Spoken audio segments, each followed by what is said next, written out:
Bonjour à tous. Alors la semaine a été marquée par beaucoup de publications et il y a eu beaucoup de gadins cette semaine, ce qui me fait dire que les déceptions se payent cash à la Bourse de Paris.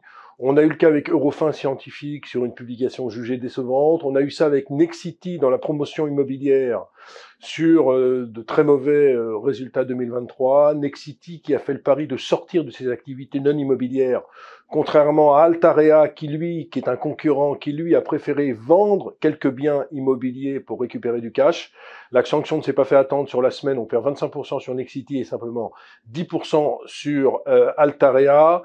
Il y a eu aussi une très mauvaise performance d'EuroAPI. Vous vous rappelez, c'est l'ancien spin-off de Sanofi. EuroAPI qui devra enregistrer une baisse cette année entre 4 et 7% de son chiffre d'affaires avec une rentabilité autour de 6 à 7% alors qu'on attendait 12% et 20% à horizon 3 ans. C'est un sérieux coup d'arrêt.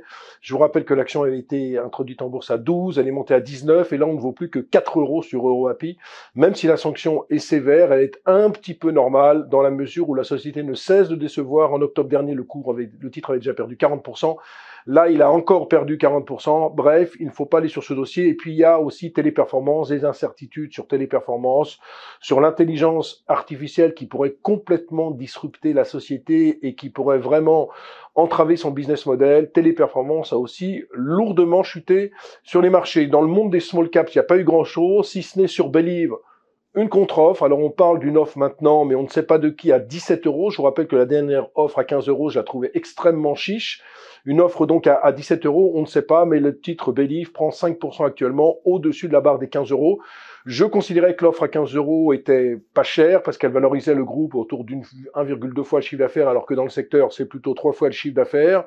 Il sera bien difficile de toute façon de réussir cette offre à 15. Et donc, il y a cette offre à 17 euros, on ne sait pas. Il y a un communiqué qui est sorti ce matin autour d'une offre sur Believe à 17 euros. On n'en sait pas plus, mais ça permet au titre de monter. Sinon, sur le CAC, toujours à peu près 4,5% de hausse depuis le début de l'année. Le CAC Small est à 0. Il faut dire que sur les small caps, il y a eu environ 80 millions de retraits au cours du mois de février. Les investisseurs ne reviennent toujours pas, mais ça n'empêche pas certaines sociétés de faire des opérations financières. Et donc la dernière en date, contre PA sur Believe, ça fait quand même du bien au marché. Voilà, excellente journée à tous, on se retrouve le week-end prochain. Merci beaucoup d'avoir regardé cette vidéo. N'hésitez pas à réagir dans les commentaires ou à liker et partager cette vidéo si le contenu vous a plu. Et pour ne rater aucune de nos prochaines émissions, vous pouvez vous abonner à notre chaîne et activer les notifications. Et pour plus de contenu, n'oubliez pas que le dernier rapport rédigé par nos experts est accessible en cliquant sur le lien de description.